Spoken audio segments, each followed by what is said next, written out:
तो हमारे साथ हैं मौलाना साजिद रशीदी साहब हैं। आप अध्यक्ष हैं ऑल इंडिया इमाम एसोसिएशन के, और खातून शेख जी अभी जुड़ जाएंगी जो संयोजक हैं भारतीय मुस्लिम महिला आंदोलन के। मौलाना साहब, आप खुश हैं कि महिलाओं को वहां तक जाने की इजाज़त मिली है?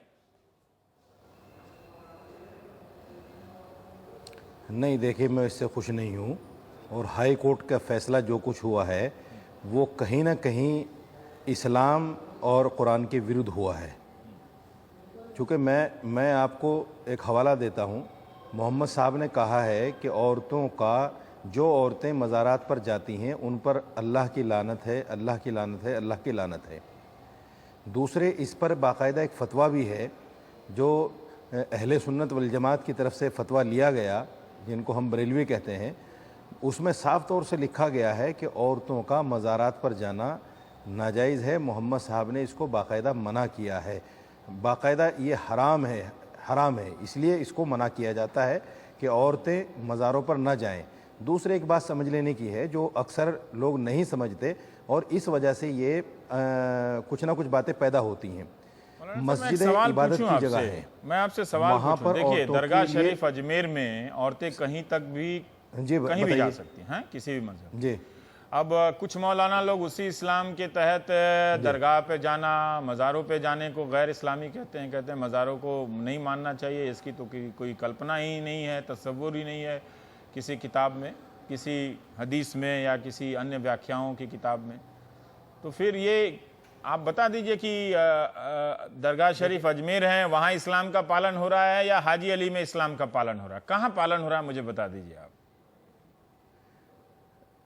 रमेश जी, मैं आपसे बताना चाहता हूँ, देखिए ये सच्चाई है, ये बिल्कुल सच्चाई है कि मज़ारों पर मर्दों का जाना भी मना है, लेकिन ख़ास तौर से औरतों को मना किया है मज़ारात पर। अब जब बात असल में, अगर हम इसको इस दूसरे रुख पे ले जाएंगे तो फिर वहाँ कहीं ना कहीं देवबंदी और बरेलवी का मसला आ जाता है।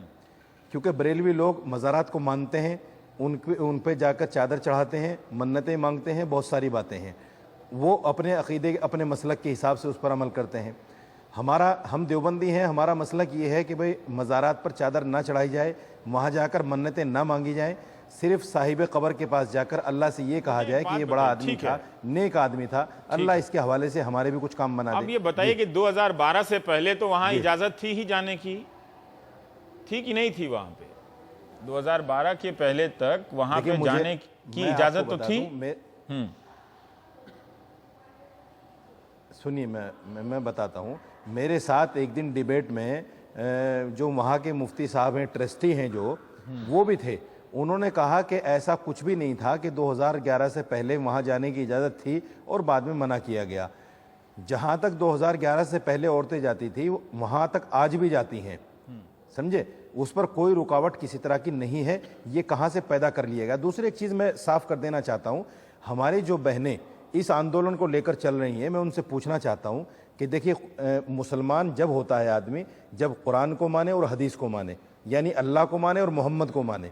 जब मोहम्मद साहब ने ये मना कर दिया कि भाई औरतों को मज़ारात पर नहीं जाना, तो आप मोहम्मद साहब के विरुद्ध खड़े होकर, कुरान के विरुद्ध खड़े होकर अपने कौन से इस्लाम का प्रचार करना चाहती हैं कि किस तरह के आप मुसलमान हैं? क्योंकि जो आदमी मोहम्मद साहब की बात को न माने, कुरान की बात को न माने, वो तो मुसलमान ही नहीं रहता। मतलब ये बहस में ये व्यवस्था कर रहे हैं कि उनका नाम ऐसे ले लिया जाए कि फिर कोई दूसरा तर्क ही ना रखे, तो वो बात ठीक नहीं है। मौलाना साहब, आप जो नहीं, बिल्कुल नहीं, ऐसा नहीं है, सच्चाई है। मैं आपको हवाले दे सकता हूँ, उसके हवाले दे सकता हूँ। आप हवाले तो दीजिए ना, बरेलवी को बताइए कि किस हवाले से बरेलवी दुनिया में मौजूद हैं। फिर तो वो आप जो लोगों के बीच जो हिंदुस्तान का इस्लाम पनपा है या दुनिया का पनपा है, उसके अपने अपने वैरायटी हैं, उसके अपने अपने रूप हैं, है ना? उसको पढ़ाने की कोई जरूरत नहीं है। मैं ये नहीं कह रहा हूँ कि आप गलत कह रहे हैं। आप जो कह रहे हैं उसके अलावा भी हकीकत है, मैं ये कह रहा हूँ। देखिए, मैं ये नहीं कह रहा कि आप गलत कह रहे हैं। आप सुनिए मेरी बात को, मैं ये कह रहा हूँ आप जो कह रहे हैं उसके अलावा भी कई बातें। हमारे साथ खातून शेख जी हैं। अच्छी बात को बताने दीजिए सर, अच्छी बात को बताने दीजिए। ठीक है, अब खातून शेख जी अच्छी बात को बताने दीजिए सर। असली बात कुछ नहीं होता। देखिए, असली बात मैं कह रहा हूं, मैं नहीं कह रहा कि आपकी बात गलत है, आपकी बात सही है, पर मैं कह रहा हूं कि और भी बातें हैं दुनिया में, दोनों में आपकी पोजीशन में अंतर है ना। खातून शेख जी हमारे साथ, नहीं, वो बातें मुंबई हैं, के किसी बातें जाम हैं, में फंस लेकिन गई। जो एक इस्लाम है, अच्छा, उनका भी सुन फैक्ट लेते। इस्लाम है वो मैं बता रहा हूँ आपको। ठीक है, आप ठीक है, हम तो उतने ज्ञानी नहीं है, आप जो कह रहे हैं वही माने। खातून शेख जी, अभी मौलाना साजिद रशीदी साहब इस फैसले से खुश नहीं है और इनका कहना है कि जहाँ तक पाबंदी है वहीं तक ठीक है, और वैसे तो मर्दों पर भी पाबंदी है लेकिन ख़ास तौर से औरतों पर पाबंदी है। पर हम इस हवाले से भी आपका जवाब जानना चाहते हैं, और चूंकि फ़ोन लाइन पर हैं तो एक सवाल और आपसे पूछ लेते हैं कि ये आपके लिए सिंबॉलिक लड़ाई थी, प्रतीकात्मक लड़ाई थी, या सचमुच ये जीत आपके लिए बहुत मायने रखती है? ये तो हमारी एक पहचान, हमारी पहचान कहीं मिटा देने की कोशिश हो रही है। पहचान मिटाने की कोशिश कर रही है, लेकिन हम ये पहचान को मिटाएंगे नहीं। जहाँ तक मेरा सवाल है, मैं भी मुसलमान घराने से पैदा हुई हूँ, और मैं भी जो कुरान पढ़ते हैं मैं भी पढ़ती हूँ। जो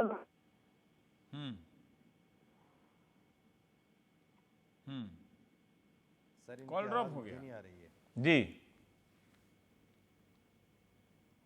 ये एक समस्या हो जाती है शहरी जीवन में, पर कोई बात नहीं।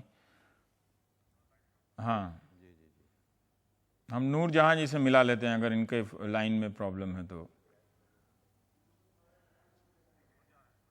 हाँ नूर जहां जी, अब खातून शेख जी का हमारा लाइन कट गया, अगर आप ये बात पूरी कर दें तो। जैसे अभी, हालांकि हमारा इसमें काफ़ी समय चला गया, मौलाना साहब कह रहे हैं कि ये इस्लाम के अपने उसूलों के ख़िलाफ़ है और इस पे अदालत ने हस्तक्षेप किया है इसमें। और दूसरी बात ये है कि हम ये जानना चाहते हैं कि ये जो आपकी लड़ाई है, ये आपके लिए सिंबॉलिक लड़ाई है या इस लड़ाई से आप कोई बहुत बड़ी जीत हासिल कर रही हैं? थोड़ा हम वो समझना चाहते हैं आपके जवाब से। नहीं, दोनों ही तरह की लड़ाई है ये। एक तरह से ये बहुत ही एक फिजिकल स्पेस को क्लेम करने की लड़ाई है कि जहाँ पर आपने 2012 400 साल पहले से 2012 तक महिलाएं एक हद तक जा रही थी, मजार के अंदर के रूम तक जा रही थी।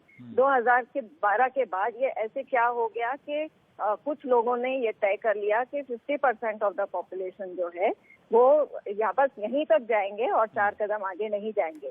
तो it is also matter of claiming physical spaces, religious physical spaces for women. तो एक वो भी लड़ाई है, और दूसरी एक तरह से सिंबॉलिक भी है कि मुसलमान औरतें या किसी भी मजहब की औरतों से हमेशा ये कहा जाता है कि मजहब के मामले में आप ना पढ़े, आप सिर्फ आपको जो बोला जाता है वो आप करें, आप अपनी समझ इसमें ना लाएं, आप अपना ओपिनियन, अपनी राय इसमें ना लाएं। तो हम वो भी एक तरह से उसको हम चैलेंज करते हैं कि ये मेरा मजहब है, मैं मुसलमान हूँ, मुझे तय करने दीजिए कि मोहम्मद साहब ने क्या कहा है, मुझे पढ़ने दीजिए हदीसों को, मुझे कुरान शरीफ पढ़ना आता है, मुझे पढ़ने दीजिए उसमें क्या लिखा है। मुझे इंटरप्रेटर्स की, ट्रांसलेटर्स की, एक्सप्लेनेशन देने वाले लोगों की मुझे जरूरत नहीं है ना। तो मौलाना साहब, कहीं आप लोगों की तकलीफ ये तो नहीं है कि नूर जहां जैसी महिलाएं और संगठन अब कुरान की अपनी व्याख्या कर रही हैं, क्या इस वजह से आप लोगों को तकलीफ तो नहीं हो रही है हाजी अली से कहीं ज़्यादा?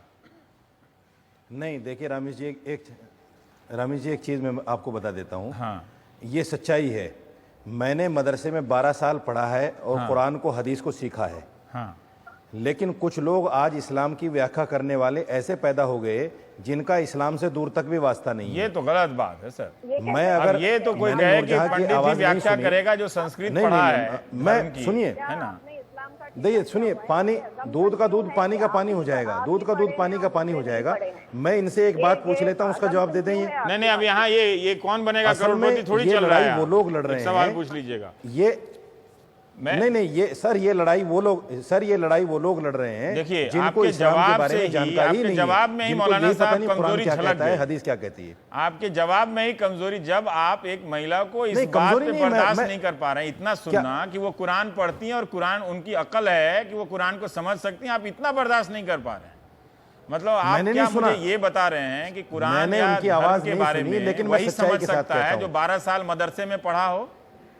जो नहीं पढ़ा हो वो नहीं समझ सकता? क्या आप ये कह रहे हैं मौलाना साहब? जिसने कुरान को, सुनिए, देखिए मैं आपको बता दूं, 12 साल पढ़ने का मतलब ये है कि हमने कुरान को पढ़ा है और समझा है। मैं मौलवी हूँ, मुझे भी फतवा देने का हक नहीं है। फतवा देने के लिए मुफ्ती होता है। मैं समझ रहा हूँ लेकिन आपका कुछ लोग structure। मुसलमानों मैं में समझ ऐसे रहा हूँ। मुफ्ती पैदा हो गए हैं, वो हर बात के बारे में ठीक है। फतवा दे देते जी हैं।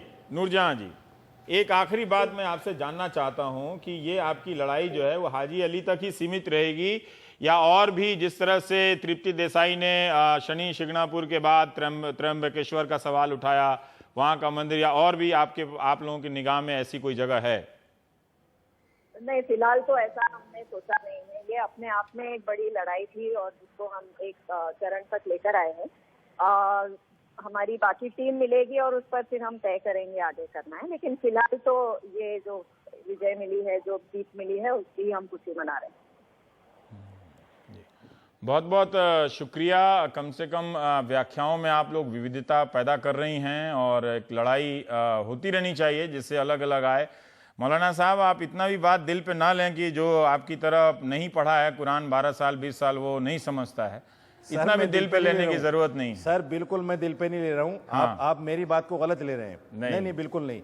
आप एक बात मैं पूछना चाहता हूँ, वो भी मुस्लिम औरतों के हक का सवाल लड़ रही हैं, जब मुझे मर्द बनाया है, इसका मतलब वो नहीं कि वो इस्लाम के खिलाफ लड़ रही हैं। सर सुन लीजिए एक मिनट। हाँ। सर एक मिनट सुन लीजिए।